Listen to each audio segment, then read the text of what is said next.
It's alive again. It's alive. It's alive. Oh, It's feeling somewhat of deja vu. It's Estonian accent.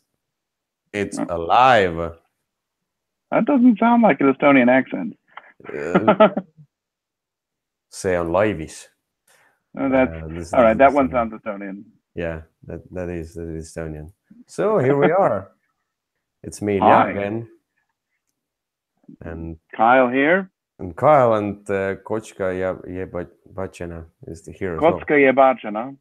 Whoa. Pozdrav. Calm Kako ide? So, at least one person is always there, like non-stop, not sleeping at all, just waiting for the live shows. You've got a fan. You got a fan as well. I get. Well, yeah, I've got a Pozdrav.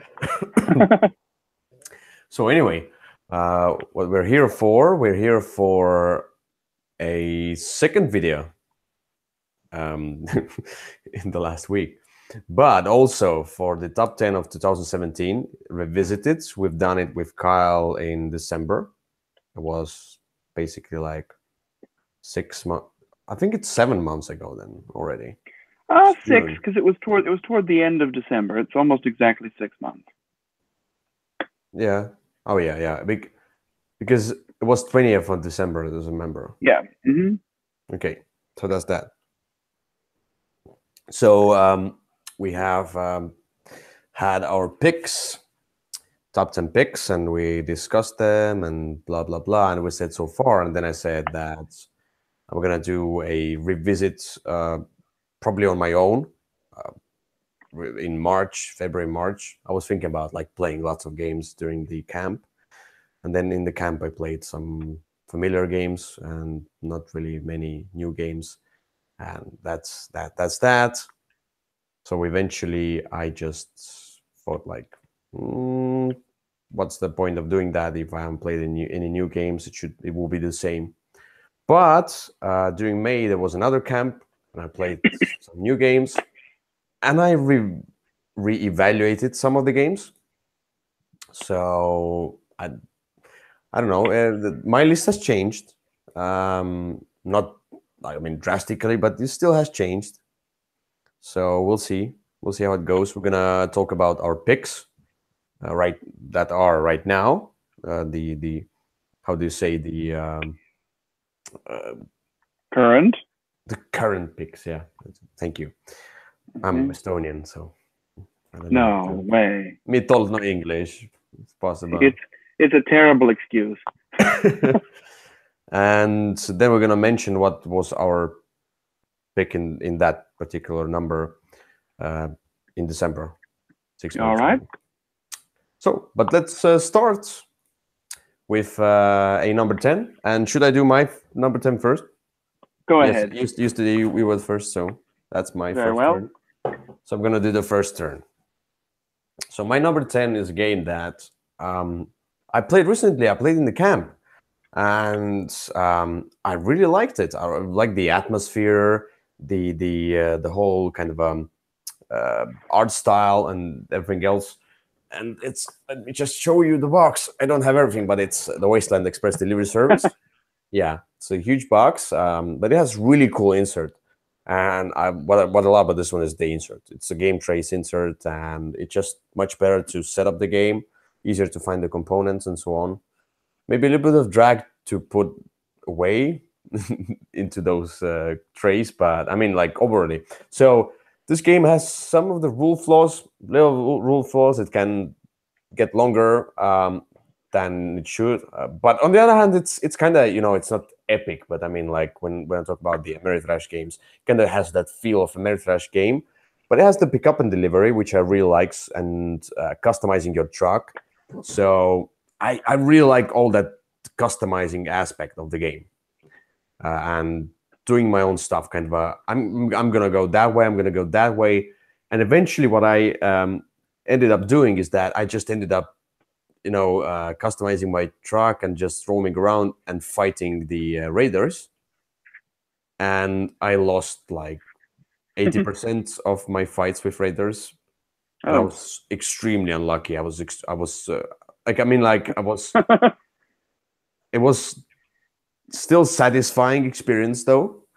And yeah, Express Delivery Service, basically it's kind of a Mad Max universe, really cool different art style and really cool components over here. And it pick up and delivery with that Ameritrash field. So it's you go on raids. Basically you can fight raiders or you pick stuff and deliver that, and the prices change, and some of the locations change with like what resources there are and so on. And it's always like ever changing, and the setup of the boards varies each game. That means that sometimes everything can be in the middle, sometimes it's in the on left or right and so on. So it can be different each time. And it's a big game, it's an involved game, it takes time, it has some rules issues, but overall a really great experience. So I like that. That's Wasteland Express Delivery Service. Thank you. Yeah, you clued me onto that one, and I got it over the summer. I think your copy lived at my house for several months, and then eventually made its way to you. I like the game just fine, but I don't love it. I mean, it's one where if somebody said let's play this and everybody already knew how to play, I'd be all right with that. But I just don't know that it's ever one that I'm gonna chase people down to try and play. Why? I don't know. It just didn't speak to me. There was nothing wrong with it. I admit the rule book isn't the best, but Yeah.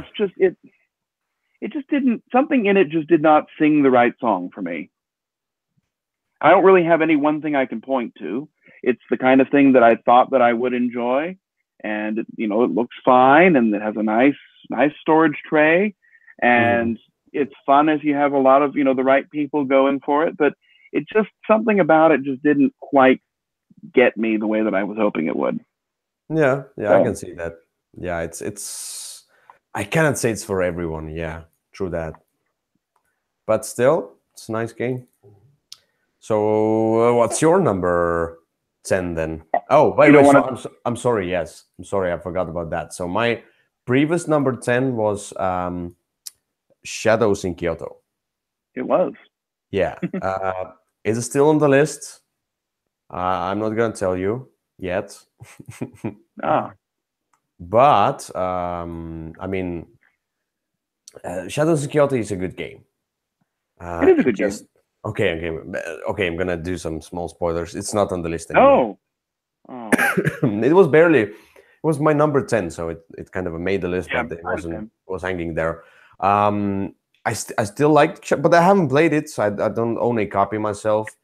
But if I would get a copy, I was thinking about getting a copy at some point, so I can play it with someone. But I'm not into two-player games that much anymore.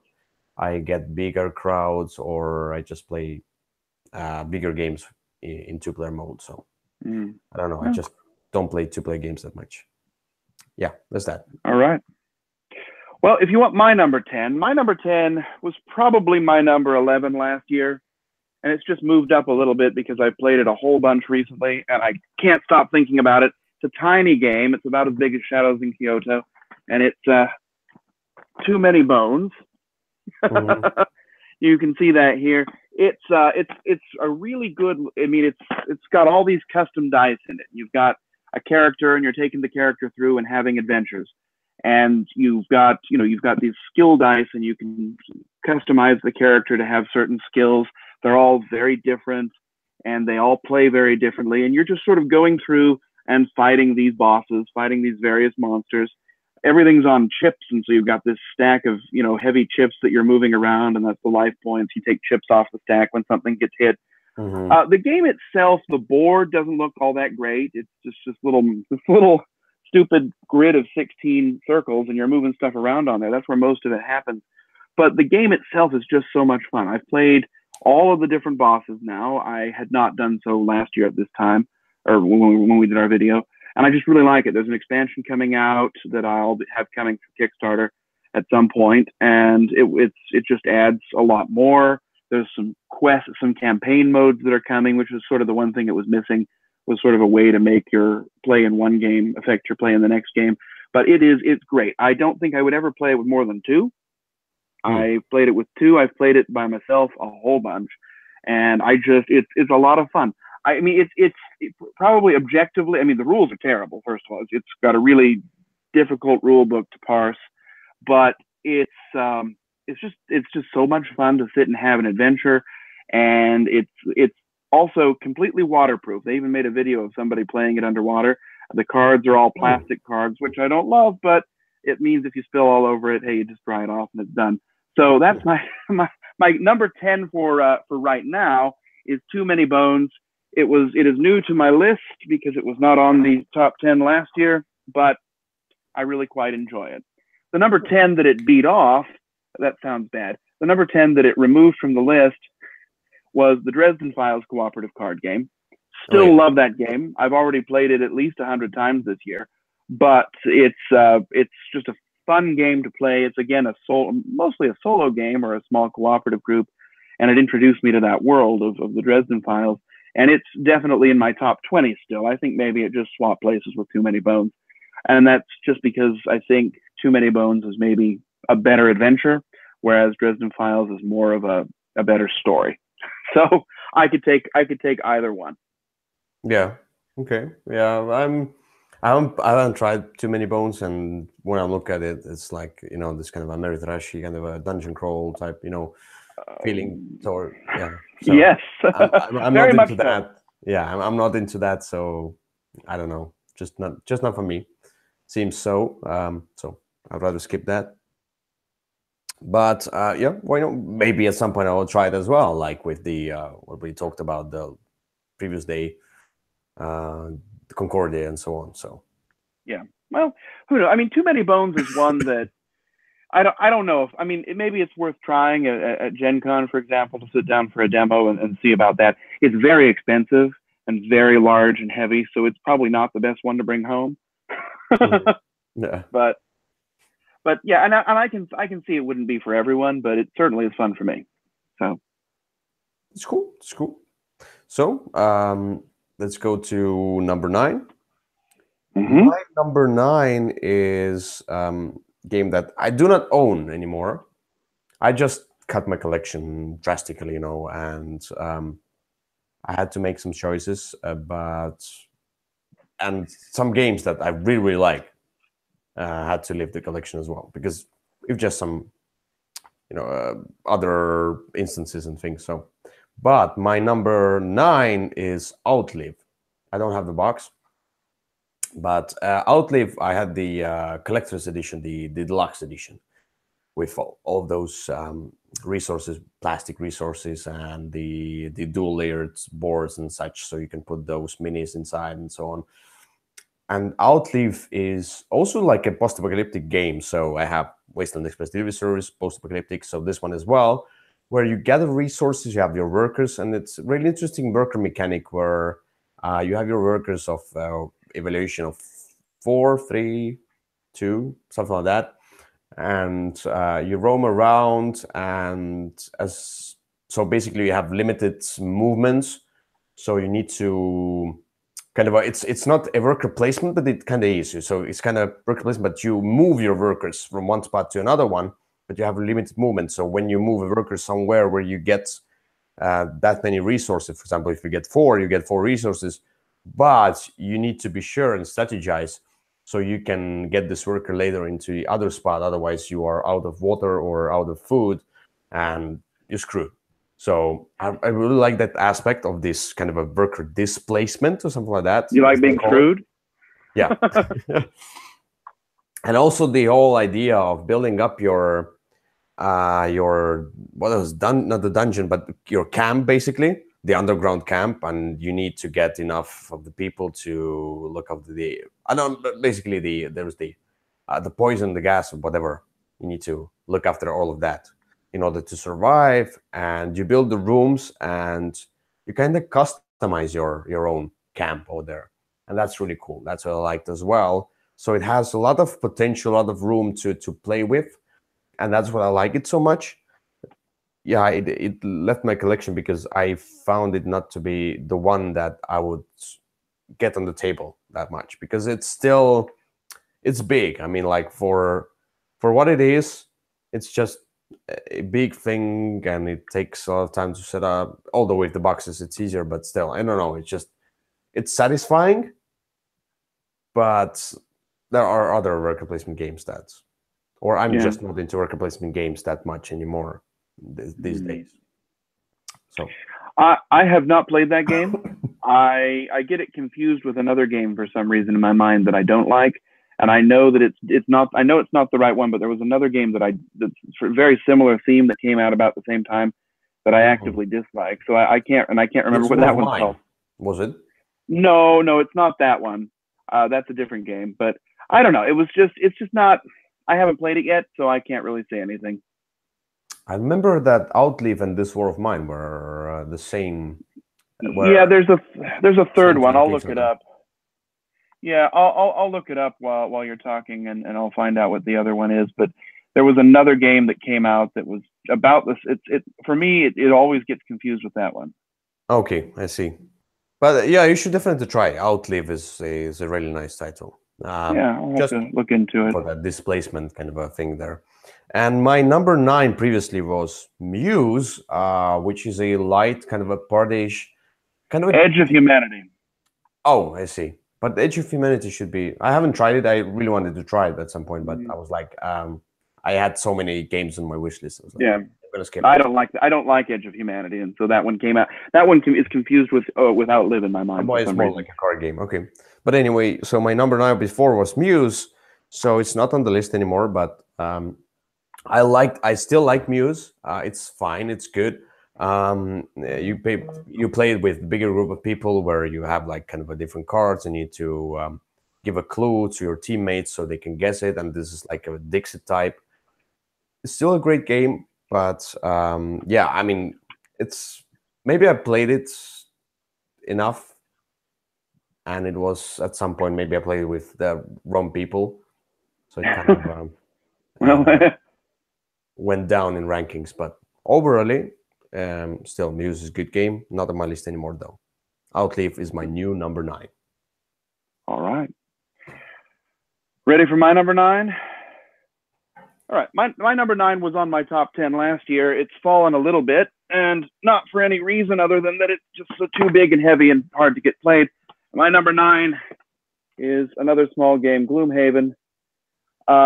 Still really like it, obviously. It was my number my number 6 last year, so it's fallen just a little bit, and that's probably because it's one that I just play solo, and whenever I've tried to teach somebody else, I've had to kind of backstep and go back to that first campaign, and that's not as much fun for me. Most of the game is in its customization and the character building, and I like that, but that isn't something that you can really introduce right away to the new player. So, I just think that's it. I think I'm about, probably once I finish the Arkham Horror campaign I'm going through right now, I might have to dust Gloomhaven off and play it again, and then it might rise a little bit more. I still really like it, and so that was my number 6. It is now my number 9. My number 9 of last year was Mountains of Madness,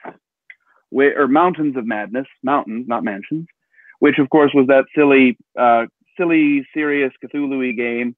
And I still really like it. It's definitely still in the top 20, but it's just, gone down a little bit, mostly because I just haven't played it quite as much as maybe I thought I would. It was kind of a Mountains of Madness for me. It was kind of a, that one-hit wonder, kind of I mean, what I mean by that is that it kind of came out and it was kind of fun once, and then it's done and gone. So I haven't really found that one so exciting. I like the aspect of kind of going nuts and just going extremely crazy. And I really wanted to get those cards, the crazy cards. So the madness cards. The madness cards. Yeah, so I can go crazy and do really cool stuff, and that was the fun of the game. But everything else was kind of this just chaotic cooperative type thing that I didn't really. I don't know. It was fine, but it wasn't enough to definitely get on my list, or nor to get a over 6 or something like that. I gave it a 6 or something. Okay, well, I still really like that game, and I still really like Gloomhaven. So two great games that have stayed on or close to my list. Yeah, that's true. So, sorry. Let's go to number 8. Let's go to number 8. So, my number 8 is a game that is like for you the Gloomhaven. For me, it fell down a few places, but that's because I need to play it more, and probably also because I have played some other games that I kind of have better feelings, emotion towards. But this is the Ryan Lockwood's newest design. Not newest. The newest one is Empires of the Void that I haven't played yet. It's not that new. It was his first game too. So, but that's near and far. So, and as previously, near and far was my number 4 before, and now it fell down a bit. But I still really like near and far. With this one, it is above and below 2.0 basically. I mean, like they have the story and thing, but the stories make more sense. In above and below, also the whole aspect of that worker placement and getting cards and kind of a set collection is really streamlined and linear. While here, you go around the map and you do some things differently, and you need to go back and collect new stuff and go further. I mean, like the town worker placement. That's really cool. Placing out 10 stats, that's fine, but getting those story pieces is the best. But yeah, I really like the worker placement here. The spots, they are more interesting for me. Plus, there will be an Amber Mines the expansion, so I'm hoping that with the expansion I can get it on the table, and kind of it should give you more opportunities with that mine spot over there. So yeah, it might get higher on my list if I play it with the expansion. But yeah, Near and Far, beautiful game. I quite like Near and Far. It was on my list last year at spot number 7, so I guess we'll talk about that in a moment. But still quite like it. I'm looking forward to Amber Mines. More on that later. So, but my number 8 before 6 months ago was Magic Maze. It's not on my list anymore, but I still like it. I haven't played it though for a while. That's because at some point I tried quite a few other games. Like, for example, I tried Kitchen Rush and I tried Tales of Pirates, which I considered for my list as well. They are not on my list, but I tried. These are also like the cooperative speed games, but they give me kind of a more meat on the bone. And Magic Maze is cool, but it needs a right crowd for that. And I would rather play with less people than more people. I don't know why. When it becomes too much of a chaos, it's not that exciting. But when I played it 2-player, then it was really cool because it's like 2 players getting that puzzle solved, and we could, like, with more players, couldn't get further. We always lost. With 2 players, we won. It's easier, but that's the thing. The Magic Maze has those levels that you go further, you get more and more rules, and that's where we could progress. And more rules added much more fun. So, yeah, still a great game. But now number 8's Near and Far. Magic Maze is boom gone from top 10. I quite like Magic Maze. I took it home at Christmas time and played it with my family. My sister said she would never play it because she always refers to it now as that game that makes everybody really angry. I had a ton of fun with it, but it is definitely not for everyone. And I think I've played through all the levels in the base book, and I have the expansion, but I've not tried the expansion yet. I haven't tried it. Yeah, I don't remember what the expansion adds. It says maximum security was the expansion, yeah? Yeah, it adds a whole bunch of other modules that you can move in. Some make it easier, some make it harder. But I haven't found anybody who likes the game enough that they want to play the expansion. And teaching a new person, I wouldn't start with the expansion anyway. So. Oh yeah. When I told it to new person, I was like, "We're gonna start with the first scenario. You cannot do anything else. It's like with Gloomhaven. If you had too many rules, it becomes complicated and just no fun to be in the chaos of failure." You know? So, and your number 8? My number 8, also on my list last year. It's fallen just a little bit. It sort of, for me, goes hand in hand with Gloomhaven, and that is The Seventh Continent, which I still really like. It was my number 5 last year. It is my number 8 this year. It's a lot of fun. It's a choose-your-own-adventure game.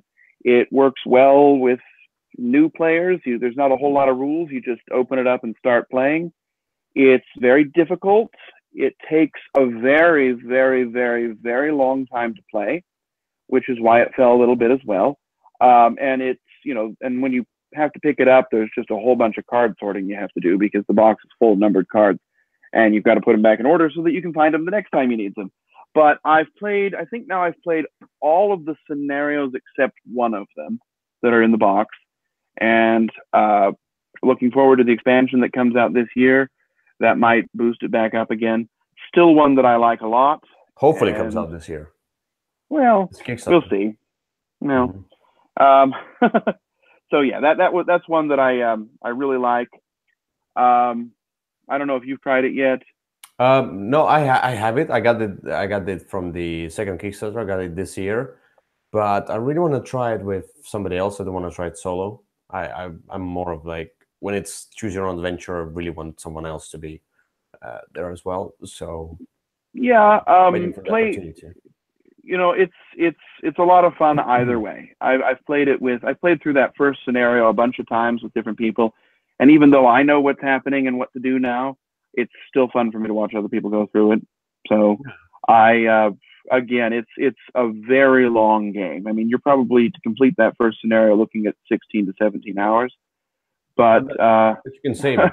But I mean, like I've heard people play for 5-6 hours straight, so I'm just waiting for that opportunity. Oh yeah, Victor and I did that. The first when we played the first scenario through, we did it over 2 nights, and we just played nothing but Seventh Continent. That was I guess it was last summer about this time, a little bit later after Gen Con, but last summer. So yeah, a lot of fun. Still highly recommended. It's fallen a little bit, but it's still obviously in the top 10. Yeah, I'm looking for to try it because I'm super hyped, and I really love all those choose your own adventure things and stories and stuff. Yeah. Looking forward. Yeah. My number 8 last year was Spirit Island. Spirit Island might appear later, and if it does, we can talk about it more then. No promises. Yeah, Spirit Island. I've heard much about it. I'm like, when I first saw it in Kickstarter, I was like, I don't know. It doesn't sound as exciting. But then people started getting it, and then people started like playing it a lot, and then really telling me about how great it is. So if I get the chance, I will definitely take it and play the game. I'll definitely try it out because I'm excited about why Spirit Island is so different of the thousands of co-ops right there. We can talk about it a little bit more in a few minutes, maybe, and I can explain why, if it happens to show up again. Yeah. So number 7. My number 7 is a game that I do not own, but not because I sold it, but because of different reasons. Let them be. But I really want to own this game at some point if I get the chance to grab it somewhere. It's just quite expensive one, and it's Santorini. That's not expensive at all. Not for you, but I mean, like here. It's like $20 at Target. For you, yes, and I want to get the. But anyway, yeah, I need to get this game back at some point, so definitely would love to have it again. But when I had it and played it, I still have great memories about Santorini. It's extremely simple. I mean, like the base mechanics are extremely simple. Just move and build, and it's like kind of a chess-like, but a 3D chess-like, And you kind of you puzzle it out, and you always try to stop your opponent with everything you do, and try to benefit yourself with everything you do. And what makes this game awesome are the god powers. And mix and match and those different god powers that you try out.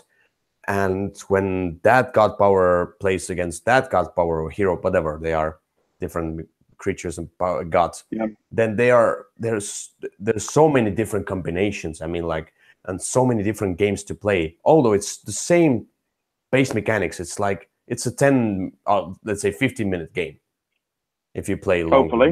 But yeah, if you play well, it's like, let's say 10-minute game. But it's so great. The production, everything. It's just so satisfying. It's big on the table when you look at that, but it's extremely simple, fast, yet gives you so much fun in that short amount of time that I just love it. And I would definitely try to get it back into my collection. One of the games that's definitely something that will stay. You'll remember the only reason it's not on my 2017 list is that I got it in 2016 and played it then. So yeah. But yeah, we will discuss that. Otherwise, it would absolutely be on my list. But for me, it's a 2016 game, so that's why it's not on my list. But I certainly love it. It's one of my favorite abstract games. One of my favorite ones to teach. It's a great 2-player game. It's not a great 3 or 4-player game. Yeah, it's a 2-player. But it's a fine 2-player game. Yeah, I mean, like it mostly came out in 2017. I mean, like the wide release was 2017, and for quite a few people, quite a few reviewers and such, it's a 2017 release for most. Many people consider it that. Those people are wrong, but they can consider it that. No, your vote. I do love the game though. Yeah. So, and my number 7 last year, so in 2017. Yeah, 6 months ago. Sorry, I'm already confused. That was last year. Sorry, was Pioneer Days. And yeah, Pioneer Days is a great game that I really like. And yeah, let's go to your number 7. Oh, okay. My number 7 this year was not on the list last year, but I've played it so many times since then. And whereas Santorini was the best abstract game of 2016, the best abstract game of 2017 was Azul. Yeah, I haven't tried it yet. It's great. It's very simple. It's one that we played with my grandmother all the time. I mean, she loved it. We played it over Christmas time. Everybody I've played with has really liked it. The components are nice. It's got these starburst-shaped tiles, starburst like the candy. It's very simple. You just take all the tiles of one color from one area and place them in a row, and then you're trying to fill your grid and get the most points that way. They're producing a deluxe giant edition, which I may have ordered because I am a sucker for giant editions of games. It was ridiculously expensive, but I really like Azul. It's a game that does not need expansions. It's got a small one that's like a promo, and then you can actually buy different colored tiles because there's 2 of the tiles that are kind of boring looking, and so they released replacement sets for them. But it's a game that it's one that sells out all the time. I mean, I think they sold out at Essen. They brought 2,000 copies and sold them out.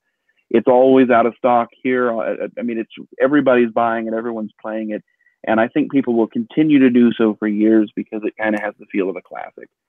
So it's climbed up onto my list. It was probably in the 12th or 13th spot last year, and now it is my number 7. That's and cool. I look forward to playing it, and yeah, it doesn't take long, and it works well with any number of players. Okay, it's terrible solo, but you'll try it on the cruise. So yeah, well, I'm sure it'll be on the cruise. I mean, it's worth checking out if you like abstract games at all, and even if you don't, it's probably worth it. Yeah, I am, and that's the thing about it. Each time I get to abstract game.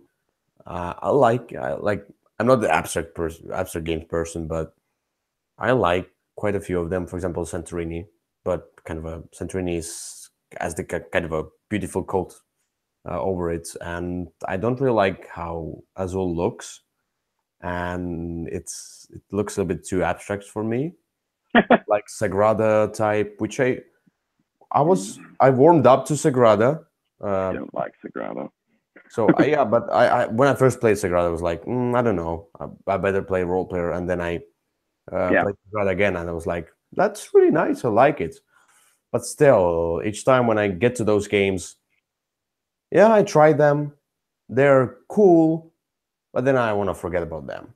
And then Yeah. I was like, why should I have I tried them? Because I don't know. No, there are so many games out there. I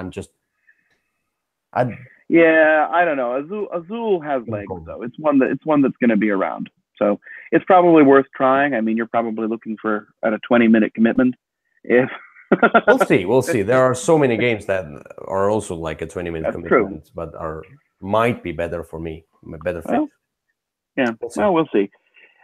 If it ends up winning Spiel des Jahres, then it'll certainly, be back in the spotlight again. I'm excited for my giant version, but that's because I love giant versions of games. So that replaced for me, let's see, last year, my number, what are we, 7 now? My number 7 was Near and Far. I already talked about it. Near and Far has fallen out of the top 10 for me. Not for any reason. It might come right back once the expansion comes out. It's just I think everybody around here at least has played it, and nobody wants to play with me anymore. So it's kind of fallen out. Still love the game. Definitely would be in my top 20. And again, I mean, although there's been some changing in the ordering of the list, the top 20 games of the year have stayed the same for me. Nothing came out that's really, well, one thing is there's one new entry, but it's, I still really like Near and Far. I have a few new entries, but overly, yeah, my top 20 hasn't changed much. So, and some games that were kind of on the edge just fell like few spots lower, like 11, 12, and 13, and so on. So, like Magic Maze and Shadows in Kyoto might be in my top 15.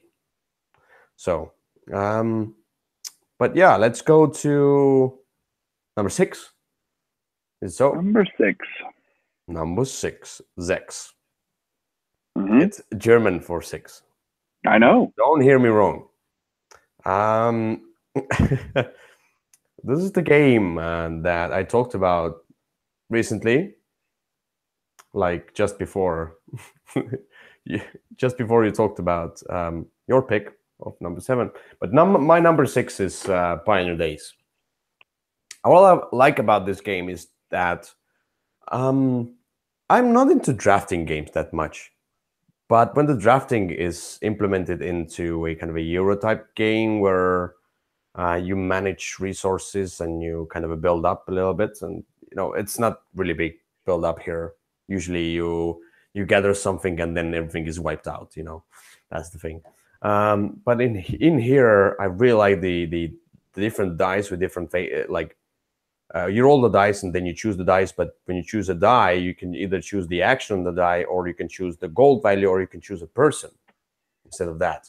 And that's really cool because those different people, they give you either abilities or they give you, and that's really important, the points at the end of the game.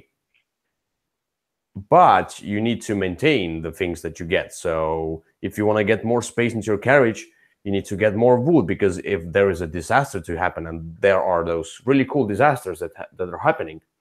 Really cool disasters?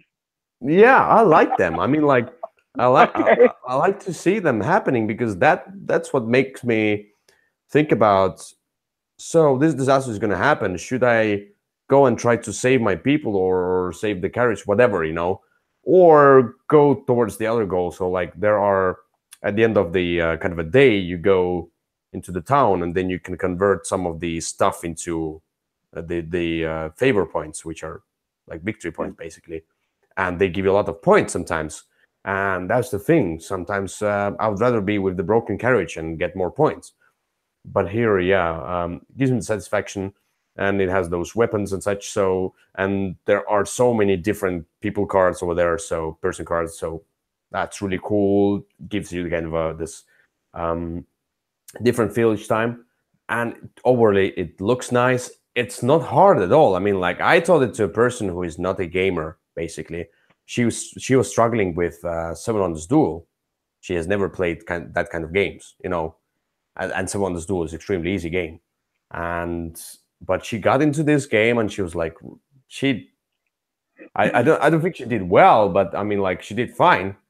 She was really excited, and I think this game is perfect to teach it. It's kind of a midweight to easy, and yeah, it just looks great, plays well. It's not too long. It's fine with 2 players. Just a great game. Pioneer Days. Right.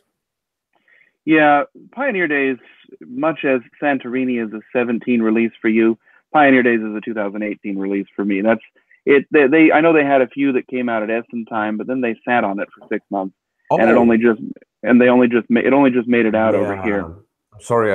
Yeah, I just remembered that. Yeah. Yeah. I heard about that because it was officially released in Essen. I was like, and they were gonna Mhm. get the copies, and then something happens. Don't remember. Yeah, I don't know what happened. But whatever happened, it did not come out until probably about a month ago, widely Really? available. So yeah, Wow. it's There was something happened at the factory. I don't know. There's also a few typos on the cards if you're ever looking for those. The first time I played it, I didn't realize I didn't pay attention to that. You're supposed to you've got those decks of the person cards, and you're supposed to only use two, and I just shuffled them all Oh, together. wow. You got But an epic game. well, it's all right. I mean, we still played the right amount of rounds. We just had more choices. Um, and I was like, geez, that's a lot of cards. Um, but no, I like Pioneer Days a lot. It's simple, everything you said. Again, it's for me, it'll be an 18 release, and so I'll talk about it this time next year. But fine game. That's cool. That's cool. Yeah, I love it. I just everything fits me. It's got a midway hero with cool theme and so on. But my number 6 last year was the Lost Expedition. A And fortunate name for you. yeah, the Lost, because it's lost. Like literally.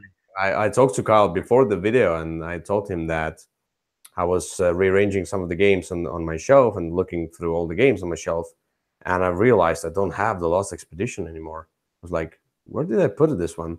I cannot find it, but it's probably I probably gave it to one of my friends, so Yeah. they are asleep already, so I cannot really know exactly. But I hope I will find it. If not, then I have to steal a copy from the Osprey Games booth in Gen Con with the Oh, expansion, because the newest expansion is coming up, and I'm really all right. excited. Anyway, your number 6. My number six. My number six was not on the list last year because I don't think I had played it by this time last year. I had a copy, but I don't think I'd gotten it to the table. It is a very large game in terms of table space. It devours your table. It is Dinosaur Island. Oh, well, that's something I want to try. Yeah, it's a lot of fun. I know they had it on the cruise last year, and some people Hmm. were playing it, but I just never got around to it because I was too busy playing Pulsar and Summoner Wars. But Dinosaur Island is a nice Jurassic Park type theme where you're essentially extracting DNA from mosquitoes and using them to build dinosaurs, then Hmm. inviting people into your park and hoping the dinosaurs don't kill them. Uh, that's Hmm. really how the game works. It's a lot of fun. I like it with 2 players. I like it with 3 players. I think it might be too long with more than that. Yeah, the box comes with 3 different lengths of play. There's short, medium, and long. Short is too short. Long is too long. Medium is just about right. It's you've got little twists in the rules that will change from game to game. You've got different dice that you'll use. There's a big bag of dice that are mostly the same, but they've got a few different faces. And it's really, if you were looking for a game that embodies the Jurassic Park theme, that is Dinosaur Island. There's the Dualosaur Island, which is a terrible name, but I like the thought is coming out at some point, hopefully this year. They had it on Kickstarter recently, so we'll see. So the 2-player variant or the It's the 2-player variant is Dualosaur Island. Although you can play this one 2 players, and I played it 2 players, and it works just fine. So I have yet to see what value of a special 2-player version is, but we'll see. maybe we'll play it in Gen Con or a cruise. Oh yeah, 'Cause I really absolutely. want to try it. Maybe it's the one that I would love to have as well. I don't know. It just sounds cool. The only thing that why I didn't get it in first place on Kickstarter is that, I mean, like, yeah, it was expensive as well. I already committed myself to many Kickstarters, but also I don't like the art. I just don't like how it looks. It just Yeah. looks so bland, dull, and ugly for me. But I might get used to it once I play it. You know. Yeah, I think you might. The art actually isn't that bad. It ends up feeling like it fits once you get into the game. Yeah. And it's a fairly, I mean, it's a fairly it's a fairly intuitive game. It's not, the rules aren't that complicated. My only real complaint with it is that it barely fits in the box and it barely fits on any table that exists in the world. So the first step in setting it up is map out the game's footprint. That's literally what the rules say. So, Oh yeah, but I mean, like, I love when games take the whole space on the table. Sometimes it's just so cool. Just the whole table. Sometimes it means you can't get them to play. You can't get them played. But anyway. No, so, I have a big table myself, so yeah. So that's my number 6 for right now. My number 6 last year, or 6 months ago, was Gloomhaven. Already talked about it. It's moved down just a little bit, but still a great game. That's cool. That's cool. Let's go to number 5. Okay. By the way, yeah, I haven't tried Gloomhaven, and I don't have any intention to try it. Yeah, sorry. But my number 5 is a game that is lower on my list than previously, but still a great game, and I still believe that the more I would play it, the more I would love it. I think the hype from another game of the same designer got in the way of that game, and some of the production issues, but they're extremely small. Basically, what I'm talking about is the Godfather, Corleone's Empire. And this is the worker placement game with that kind of area control and backstabbing and so on. So basically, in your face, basically. And I really like the aspect of the area. I'm not really an area control gamer, but I like the aspect over here where you control the districts and different locations, and then you get the actions on those things over there, and all the cards, and how you put some of the money into suitcases and such. So that's a really lovely experience. I feel it is thematic, and I know for some people who have watched The Godfather and so on, it's not as thematic and blah blah blah. But it's a game, and I take it as a game. When a game comes out with a particular famous theme of a movie or something like that, I'm not really expecting too much of. I'm expecting a great game with that theme, because for sometimes it's really easy to get a game on the table with, let's say, I would say this is the Godfather game. It's really easy to get it on the table because people are like, oh, the Godfather, yeah, let's play this one. And even if it's not that of a film theme over there, then it's still a great game. Yeah, and with Godfather, yeah, I just think that it deserves more attention, it deserves more love, but probably because of the designer, the company, and so on, the expectations were too high, or I don't know what they were expecting from. I don't know. I mean, I think they did a good job promoting it. They did I mean, it was everywhere at Gen Con, although you could hear just that Game of Thrones theme playing in the background. But I quite like The Godfather. I played it several times. It's very easy to get into. It works well with just about any number of players. Yeah. And you can put the Godfather theme on as background music, and just, I mean, I remember the first time I played it with somebody. They just, we all looked at each other afterward, and we said, well, let's play it again. And we just set it right up and played it again. It's a lot of fun. I quite like The Godfather. Not on my list, but I quite like it. That's good. That's good. And my number 5 last year was, not last year, I mean, 6 months ago. That was last year as well, yeah. Was Santorini. And we already talked about this one. So Santorini fell a little bit further into my list, but I mean, still a great game. Yeah. True indeed. So, your number 5. All right, my number 5 is a game. It was a little higher on my list last year. Last year it was my number 4. This year it's my number 5. That is a game that has finally come out in wide release over here, but it is Altiplano. It is a fabulous game. It's a lot of fun. There's a lot going on.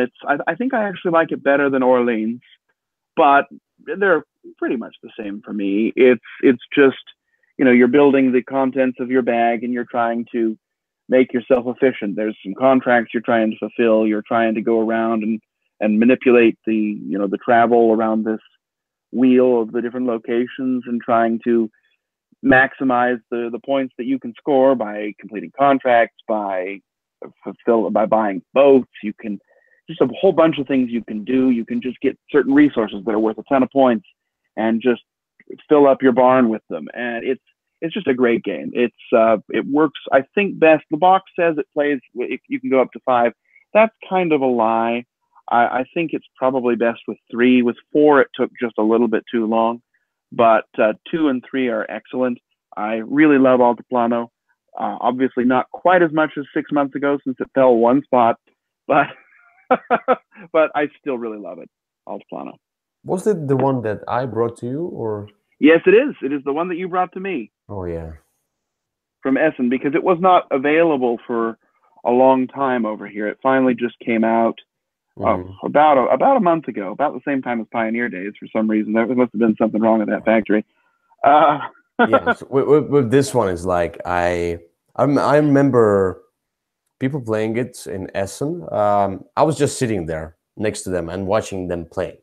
So because it was like, it's a lot, basically live playthrough in front of me, so I can see what the game is like. And I was like, oh, this game is so boring, like extremely boring. And I looked them play. Of course, I haven't played myself, but I was there just watching how they played it. It's all about these small chips, and you convert them, and then you get that.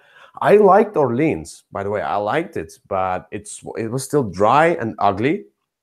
And Altiplano it's just an advanced dryness, It's just I don't know that if I were watching somebody play it that I would think, ooh, that looks like a lot of fun. It's a lot more fun to play than it is to watch. If you're watching, it's just people pulling chips out of a bag. But but I got the mechanic because I played Orleans before, so I get the mechanic and everything. So Orleans didn't stay in my collection, and I don't feel like wanting to play it because it's just when a game comes out and the art, I don't like really the art style as well, but when it has kind of a theme, but then they're like, we don't care about the theme, just do some mechanics. Then I don't know. I'm just so tired of themeless games. Well, this is definitely a themeless game. There's literally no theme in it. Although I think they might have I saw pictures at Origins that they had a giant alpaca. I guess maybe a real size alpaca. I don't get it. I don't get it. Why? I love the giant alpaca in the box. It's stupid, but I love it. And I'll have to take a picture with it at Gen Con if it's there. Oh. So, anyway. There's one other game that's probably your number one that I just don't get. I don't know. We'll see. My number. I don't know what game you're thinking of, but my number 5 last year at this time, or when we did it 6 months ago, was Seventh Continent. Again, we already talked about it. Still on the list. Fell just a little bit, and that's just because a couple other things came out or I played that I liked a little bit more. So that's my number 5. So yeah, let's go to number 4. Okay. Now, totally new entry on my list. It's a game that I got in Essen as well from a small company, Ludonova, and I didn't expect much from this game. And when I played it, that's where I was like, wow, that's really cool game. And it feels different. It is kind of different. I really like the theme. And that is Cosmogenesis. Now, this game is from a Spanish company, Ludonova. Should be, yeah. So, and this is about creating your planetary system. And it's kind of a scientific game. And when I'm looking into, when I'm looking into space-themed games, I would rather go with science rather than, Star Wars and so on, this kind of fantasy-ish things. That's science. What? You can't have science fiction without science. Yeah. I mean, yes, but still, I would rather go with this one is why I really like this one because of the kind of a unique theme. I haven't really seen many games with kind of a create your own planetary system, and it's all about that. The cover looks really cool, and in this one, it's a worker placement game. I think eventually it will suffer from the linearity and sameness, but if it should need expansion at some point. But so far, we like it because you kind of you create your asteroid belts, you create the planets and create the moons, and you collide the different astral objects with each other in order to make them bigger and smaller, and so you can create bigger planets and you can create life on planets. But it's not a simulator of kind of a 6-hour simulator. It's maybe 1.5 hour Euro game. It can be played in 1 hour, I think, as well, if you really want to. But it's a mid-weight Euro game. But it gives me the whole feel of creating a planetary system, creating planets, moons, and such. I thought that it would be really difficult, but it's easy. The rules are written well, and overall, just a really nice midweight Euro. And I'm so amazed about this one because it kind of came out of nowhere. I just bought it because of the cover and the theme. And then I played it, I was like, wow, it does something differently from those millions of euros coming each year. And this is the overlooked title. This is the hidden gem for me. That's why it's so high on my list, because I want to appreciate this game much more. And that's Genesis. I know nothing about that game. I heard about it the first time just a few moments ago when you mentioned it. So I have nothing to say. I mean, of course, you might not like the game. I like that, but I would definitely want to. If there would be a chance, I would teach it to you. And it's a great game that you would like. Look into it at least.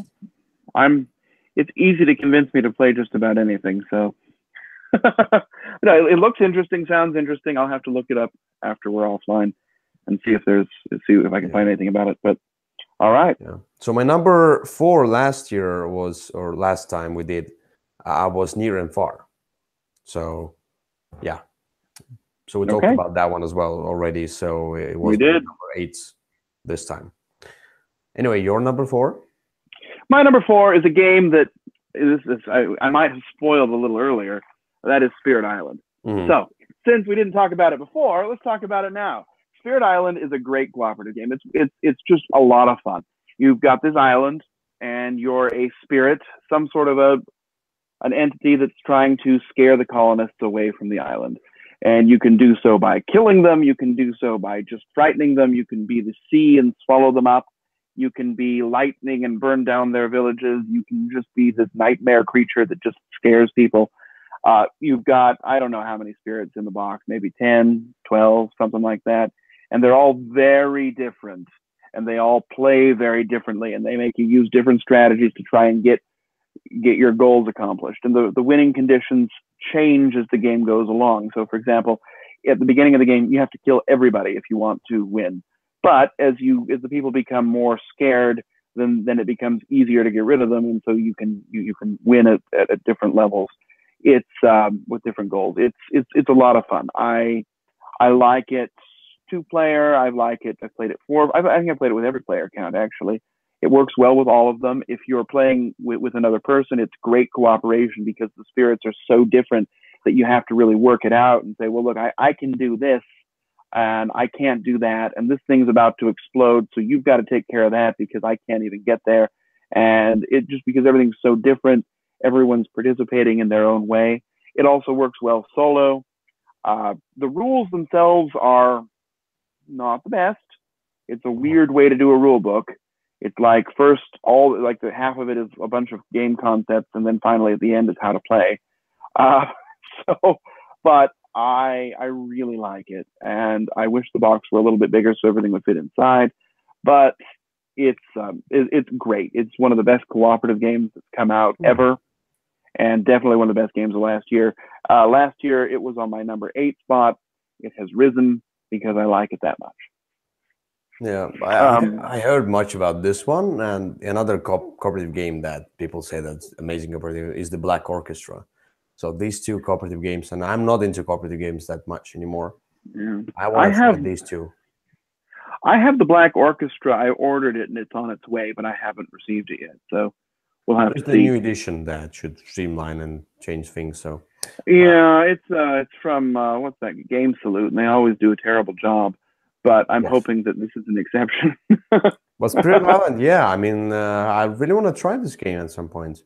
Well, it'll definitely be at Gen Con, because I know it was last year, and you can actually sign up for a specific like full playthrough demo if you'd have to sign up for it I'll online. just play with you. Okay, well, yeah, we'll see. We'll see. We can work out that then. There are tons of games coming out, so that's true. My number 4 this time last year when we did this was Altapano. Already talked about it. It moved down one spot, but I still love it. Yeah. So that's cool. That's cool. Let's go to number 3. And my number 3 is something I don't have in my collection for a specific reason. Is it something you might have lost? I might have lost. Mm-hmm. Yeah, that's the Last Expedition. I don't have a copy right now to show you, but basically, I love this game. It moved up. It was my number 6 last time. Now it's number 3. Because the more I think about this game, the more I want to play it. And I've taught it to quite a different amount of people. And different people, I mean, like, I've taught it to non-gamers, gamers, the gamers, more serious gamers, less serious gamers, and so on. And even though I don't know what were they expecting, and I've seen like people just having a blast or being like, oh, it's okay.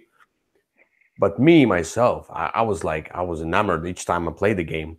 The Last Expedition is all about the puzzles. You go through the jungle, but it's all about the order of the cards you play. And sometimes it's a luck of the draw as well. But it's so satisfying because it's extremely simple to teach and play, that you are so like you're not involved in the rules at all. You are involved in that small puzzle that you have in your hand on the table, and that's it. And then you go through the puzzle, and when you win, and my favorite character is Teddy, though every character is basically the same, but Teddy, like, this is my it looks phone. like Teddy Roosevelt. Yeah, this is my phone. As you can maybe see, Teddy is in my my wallpaper. He's turned off. Yeah. Okay. Yeah, so each time we play, each time the Teddy is in the team, I tell everyone. So the main mission is not like one of the main missions. So one thing, we need to get to the end of that jungle. We need to find the lost city. The other thing, Teddy needs to survive. People take it seriously, by the way, and it adds to the tension. I mean, like, it's really cool how people like, you said Teddy needs to survive. He survives every time. And last time when I played it with my colleagues from work who are non-gamers, they took it so seriously, and Teddy survived. He was the only survivor yet again. Oh. And it's just each time I have this new story with the game, and it's so amazing. It's so extremely simple. It becomes repetitive and samey, but I don't mind it. And there is the expansion coming up, so I just don't care about that. But it's just such a simple game, but so engaging. I just love it more and more the more I play it. I don't know, just amazing. My favorite card was in the Christmas Advent calendar. I don't know how well it shows up there, but it has this weird monster on it. I just love that you can find this weird monster in the jungle. I don't have it. I know you don't. You don't even have the game. So yeah, not right now, but it might be with my friends. So yeah, anyway. I like the Lost Expedition. It's not on my list. It wasn't last year either, but I still really do enjoy it. I like, yeah, it's a great game. It's got very interesting artwork. It's not very big, so you can take it with you easily if you were going somewhere. It's a fine cooperative travel game. Yeah, though it takes some space on the table. Well, on the table, yeah, but yeah, it's fine. So yeah, it was my number 3 right now. By last time, my number 3 was The Godfather. So kind of a Last Expedition was climbing up a few spots. Yep. Yeah, they almost switched. All right. So my number 3 is a new entry onto the list this year, or this time. It is a game that had come out, but I had not played it or not received it at this time last year, but I knew about it, and I knew of it because it had that wonderful pun in the title. That is Heaven and Ale. Hmm. but I have since played it so many times. I really enjoy Heaven and Ale. It is one of those games that is difficult to get your head around the first time you play. I remember the first time we played it, I think the scores were 6-8. And then the second time, after we'd gone through one time and knew what we were doing and knew what we shouldn't be doing, then they were in the 30s and 40s. But there's definitely a learning curve on this. I mean, it's possible to score 0 points in this game. It's just really very, very heady, and you can make the wrong decisions and really put yourself in a bad place. But what you're doing is you're making beer, I guess. It's really not very thematic. But you've got this track and you're moving around.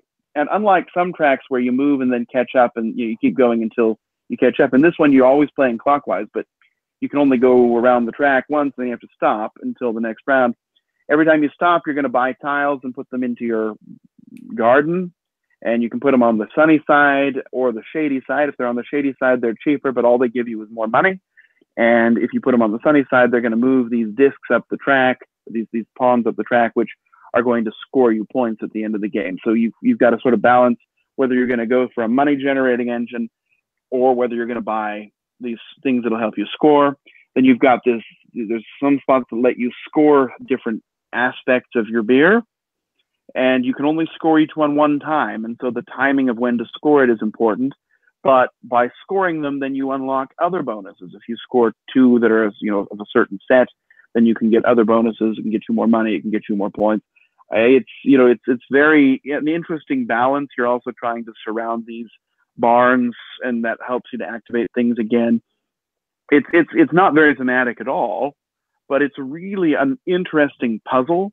And especially if you've played it 2-3 times, then it really blossoms and becomes something that's very enjoyable, because you now have some way to focus on something you can do and don't have to be drowning in not having enough money. Money is extremely tight in this game. I mean, you run out all the time. But I love Heaven and Ale even without the pun. So, but is it like is it in the same kind of category as the Rajas of Ganges? No. It's nothing like Rajas of the Ganges. That game, which I also like, but isn't on my list. I mean, that game is really a race game. You're trying to get you're trying to get these 2 factors to move together, and you're choosing the dice and placing the dice. It's more of a worker placement game. This one is definitely not that. It's, in fact, it has very little to do with Rajas at all. I don't know if you would like it. It's probably worth looking at, though. Very heady, and you really have to play it twice before you can make a decision, because the first time you'll get creamed. I mean, it's definitely a game that you have to go through at least once. I looked at it a few times, so it just doesn't invite me that much. It's not the prettiest game either, but but it is a great game, and it is my number 3 this year. Is that where we are? 3? Yes. 3. It's my number 3 this year. Last year, my number 3 was Pandemic Rising Tide. It's not on my top 10 anymore, just because I think last year when we made it, I was playing it like all the time, and so I was really excited about it. It's still definitely in the top 20. I love it. I still hold that it's the best Pandemic, but it's fallen a little bit, but I still rather enjoy it. So there you are.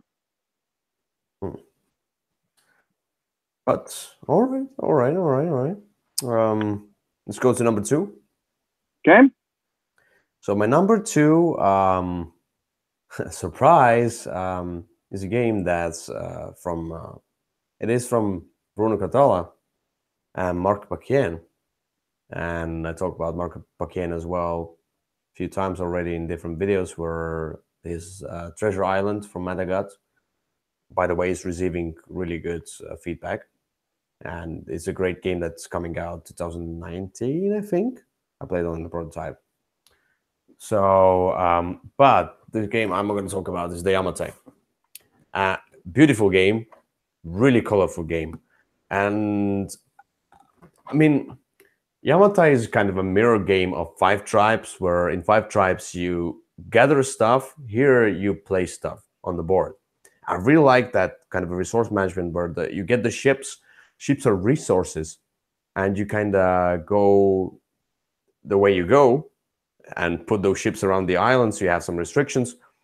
But those ships, they benefit everyone, so everyone can benefit from the resource that you put down, and you build up. You build your. It doesn't have much theme. It is abstract. It's as abstract as Five Tribes, but it has this kind of elegant French style with like I cannot really describe it, but I know why the French, even the more abstract French Euros or dry French Euros aren't as dry as the German Euros. And that's where I have the difference. And this game, it just looks amazing. I really like how you at first you're all the same, but as you get more specialists, you become kind of a customized and you become asymmetric from other players, and you just do your own stuff basically at some point. And that's what I really like.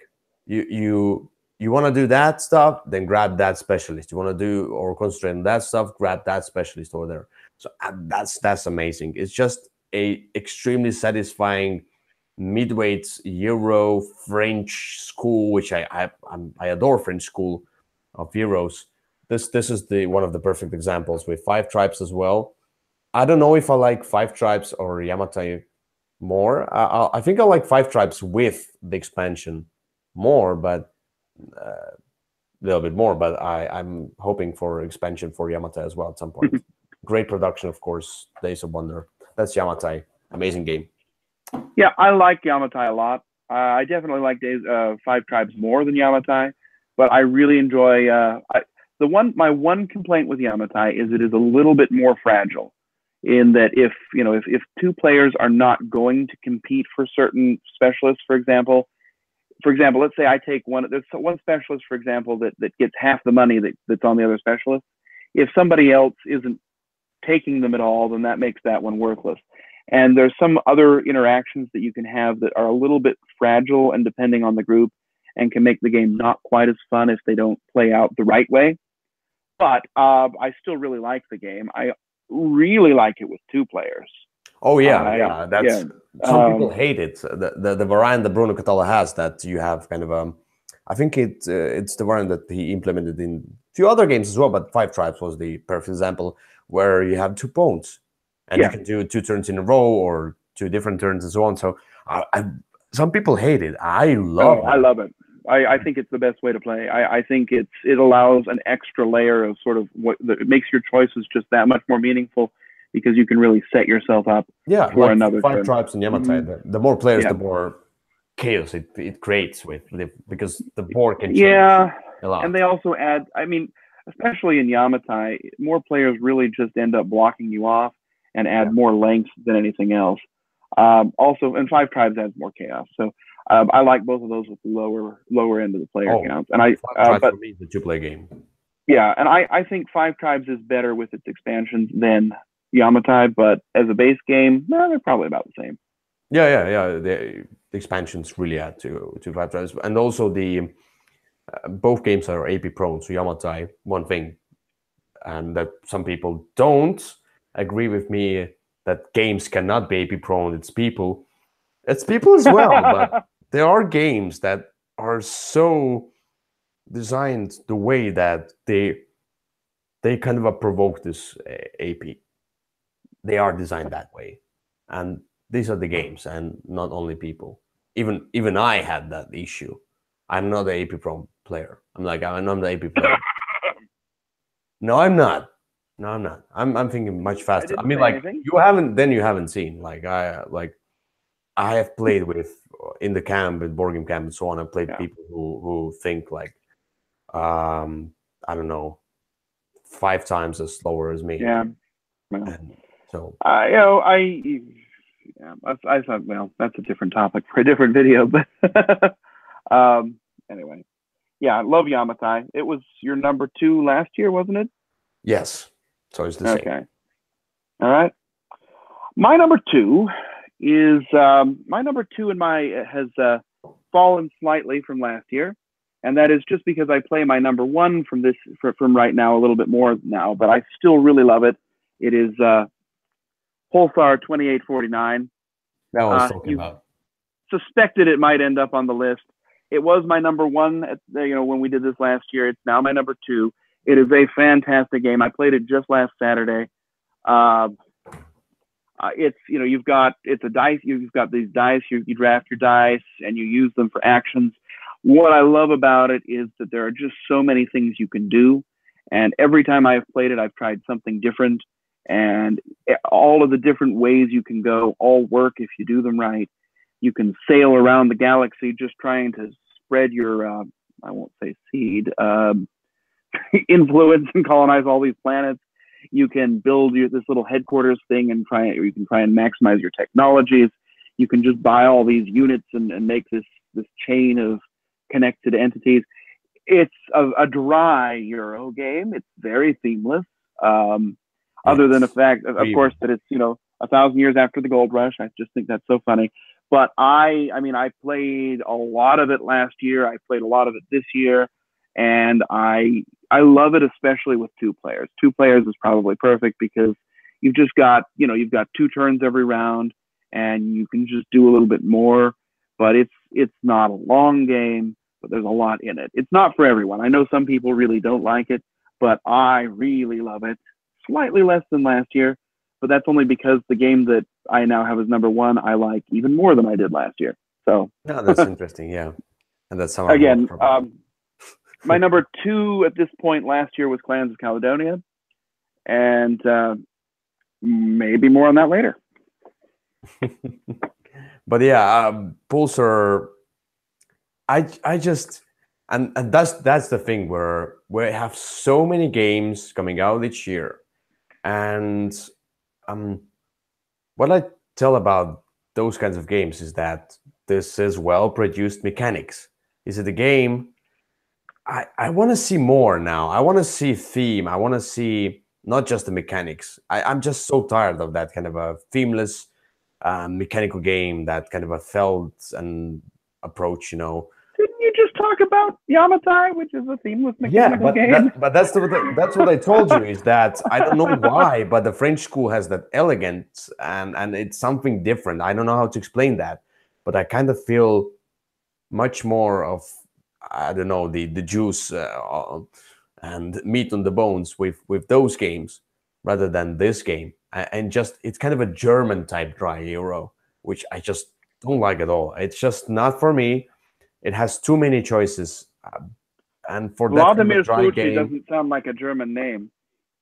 Yeah, it's Czech, but I mean, like, it's a German style Euro. That's what I want to say. Is that it has those choices, but they're so dry, and you're doing something for what? For nothing, basically. You're doing that in order to get, basically, you're doing that tile in order to get another tile in order to get points, and I want to get more satisfaction from those kinds of games. So basically, for example, the Cosmogenesis is a Euro game, but it gives me that feel and theme and something different, something unique, and I want to get from other games. And this is just yet another point salad game with just, you could do hundreds of them the same way. Well, and they are hundreds of them the same way. There are, and some of them are better than others, and this is definitely one of the best ones.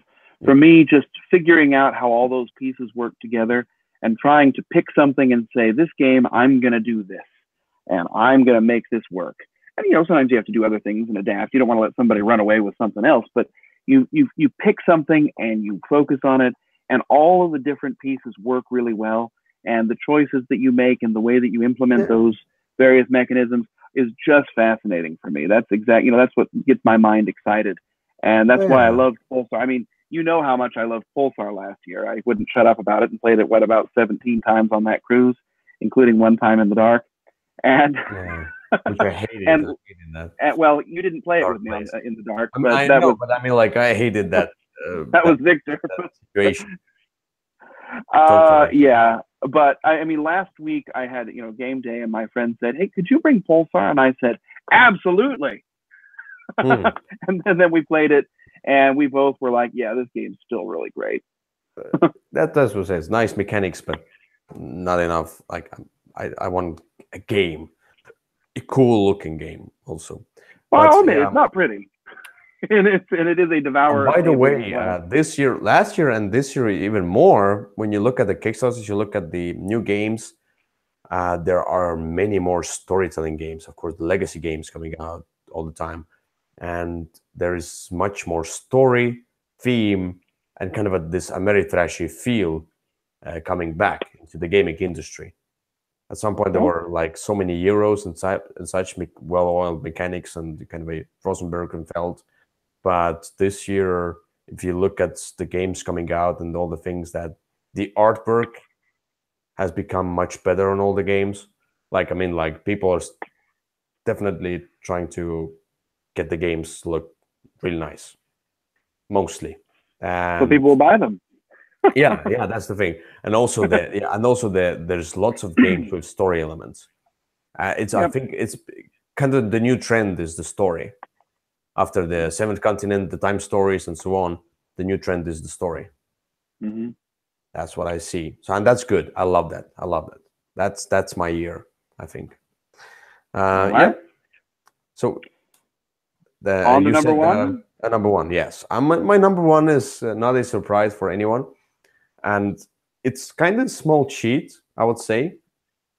But on the other hand, I have the copy of that one, and that's Unlock, and I have the copy of the newest one, and there's one more coming. The I'm sorry, the Exotic Adventures was the fourth one, which is coming. This is the third Unlock, Secret Adventures. I've played the Wizards of Oz and Tombstone Express. I'm sorry, and this is the sequel to the first the noise Uh, no side story. Sorry. no Side Story is a sequel to Squeak and Sausage. Yes. So basically, I started this one, but we had to like we couldn't play it eventually, but we will play it definitely. I love this game with two, and it's fine with three. No more than that. And why it's still my number one? So each time I hear about a new unlock, and that's the thing I would say. My number one is the escape room games.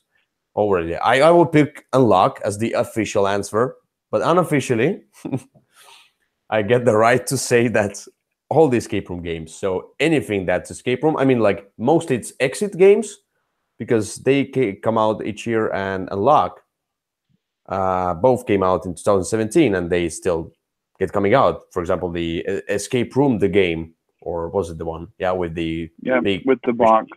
Mm-hmm. The English new scenarios in English aren't coming out. I don't know why. They are already like out in Netherlands, the Dutch language and so on. But with the Unlock and with the Exit, it's just an amazing atmosphere it creates. Each time I hear about that, I want to play that. I want to get it right away. I'm gonna pay the higher shipping. I'm gonna do whatever it needs to be done in order to get those games as soon as possible. Yeah. And these are the games that I don't have to teach. With the Unlock, though, I show that tutorial, which is like I show it for 5 minutes, and people get it, and we start playing, and people get it, and then they get excited, and they are thrown into this. Some scenarios in Unlock, for example, some scenarios are not as good as the other ones, but still, the whole experience is great. And I like the app integration. I liked some scenarios better than like some scenarios that were less popular. I like them more myself, so it depends on the taste as well. But it's just an amazing experience of escape room game in a box, and Unlock has Yep. that kind of theme and great art, and sometimes it's new mechanics implemented into the game, though it's just cards and adding numbers. But how it's done in the second series and in the third series here, just amazing. I mean, like something with just cards. I can give this box to anyone, and they can get the tutorial out. They haven't played any board games before. They will get this one. Yeah. They will definitely succeed with this one. It's just an amazing experience each time I play it. I quite like these games. I think I prefer the Exit series to Unlock. No, Although, and that's just because I find some of the puzzles a little bit more. You know, there have been some moments in those games where I'm like, you got me, game. yeah, Uh, yeah, that's but I really like. I've played most of the Unlocks. I think I have those three that you just showed. they were waiting on a pre-order for something else, and so I think they're on their way to me now. I'm really excited for the Wizard of Oz one. Oh, But that was really difficult. That was, yeah, I mean, like, I'm excited. I mean, I enjoy them. I don't have. I mean, I have to find someone to play them with. It's not something that the people that I regularly see are always looking for. But when someone like when Victor was here a couple of weeks ago, my friend, sorry, I keep mentioning him, but he was here and we played one of them. We played the it was some like Cabin in the Woods, I think. you mean the Exit? No, Unlock from that second series. There was the horror one with the mansion. That's was the one. That's the one. And then we played the submarine one. We played those two. We played one, and he said, "Oh, let's play another one." And then we played the submarine one. We didn't have time to get to the pirate one, but the pirate one is amazing, just amazing. Well, Love it's sitting on my table here. I'll play it at some point when I can convince somebody to play with me. Just an amazing story. Anyway, so yeah, I really like him. That's how I feel about him. And that was your number one last year, so no change there. Basically, Unlock or Exit. So I'm not really. So when I try to figure out what I like the most, Exit or Unlock or the Escape Room, the game, for example, which I have older series of that. I got myself thinking that I don't know. They're so different. They're all so different, and all of them give me that great experience differently. I don't want to put them in the order. I just don't want to put them. So basically, Unlock, Exit, or Escape Room the game, they're all the same. The other one, the Deckscape was the one, and Escape, the Room, the game, but I don't remember. Escape, whatever. Some lesser ones. They were more dull. They were more dull. Yeah. I agree. But those three, they were amazing, and they do their stuff so differently from each other that I love them all. And I'm not gonna put them in the order, but yeah, for now, officially, it's Unlocked because it's much easier to get to the table and much easier to teach to other people and to get through. Yeah. So, your number one? Well, my number one, surprise! Already mentioned it briefly, but that's going to be Clans of Caledonia. It was my number 2 last year. It's risen a little bit, just as Pulsar's fallen. Just so they basically swap places. And if you asked me any point in the year, I might pick one or the other. They're that close for me. Clans of Caledonia is one that everyone likes around here. I never have trouble getting somebody to play it.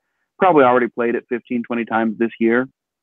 So, I mean, I could look up and see exactly, but it's just a lot of fun. You've got different player powers. All of them are way overpowered. You always think somebody else has the better one, which is the sign that, and everyone always thinks you've got a better one. What you're doing is collecting resources. You're building sort of an income stream, and then you're going to use those resources to complete contracts and get points. It's very basic in terms of what you're doing. You're trying to get the highest score.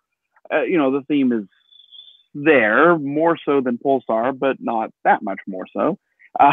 You're choosing, you're turning milk into cheese, which you actually do in life, I guess. Some people do. It's just a lot of fun. The pieces are nice. They're nice wooden meeples of different sorts. I've got a box insert in here from Meeple Realty, which makes it even easier to set up and take down. And it all still fits in this box. That was my one complaint before, was the box was too small for everything. But Meeple Realty did a really great job on that. I guess I shouldn't be buzz marketing them, but hey, they do good inserts. It's one where I have some friends and they'll be like, what should we play? What should we play? And one of them says, oh, we could play Clans. And I'm like, ooh, let's play that. And I just love this game.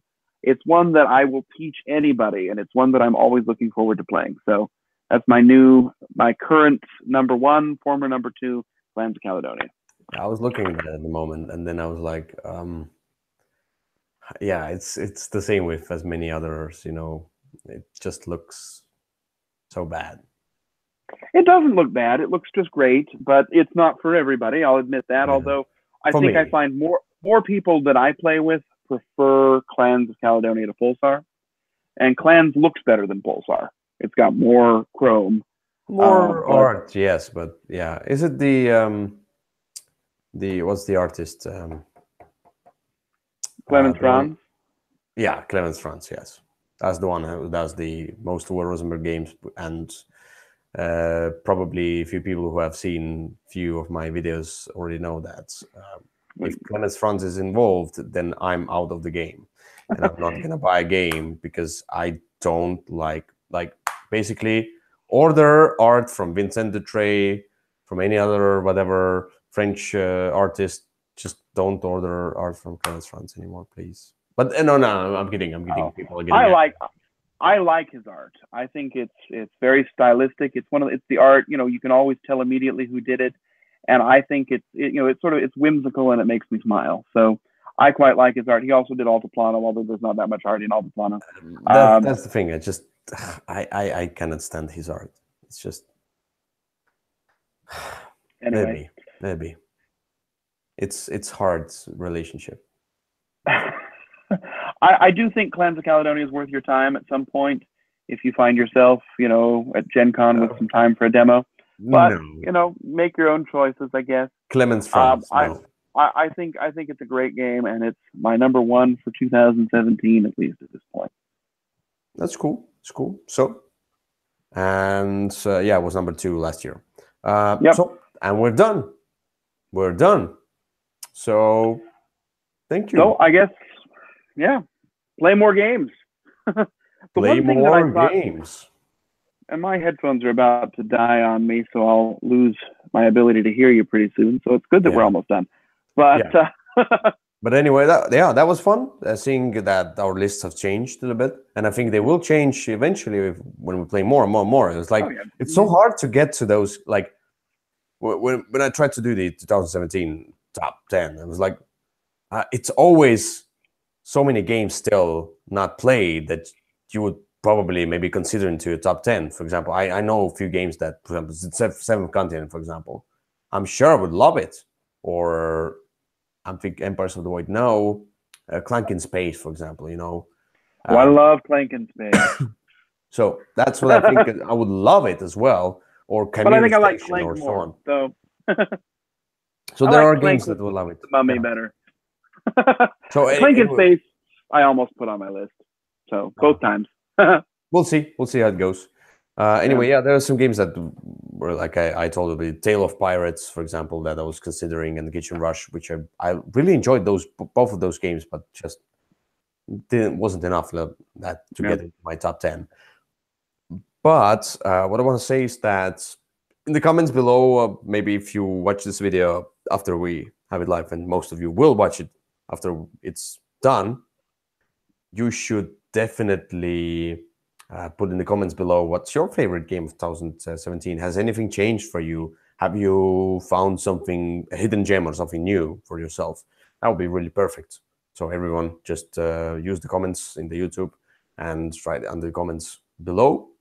Also, thank you for watching, and it was me, Ilya. Don't forget your sponsorship message. I'm Kyle. I'll do that. So, okay. And this channel is sponsored by Osprey Games. Check them out at ospreypublishing.com. And definitely subscribe to the channel, share everything. So we're gonna this is the top 10. It's a rare case, but we're gonna do top 3 almost each week. If it fits the schedule, I would love to do that. So wait for more videos with Kyle, and yay! We might play more Summoner Wars. Yeah. And I still have one review in reserve that Kyle did. So be excited about that. That's right. And you should publish that one. I might publish that one. Let's see how it goes. I will do that. I will do that very soon. All right. But anyway, yeah. All right. Well, good night or good morning or good day, and I'll talk to y'all later. It's 2 a.m. for me, so rather good night. All right. Anyway, I'm gonna go out of the business in 3, 2, 1.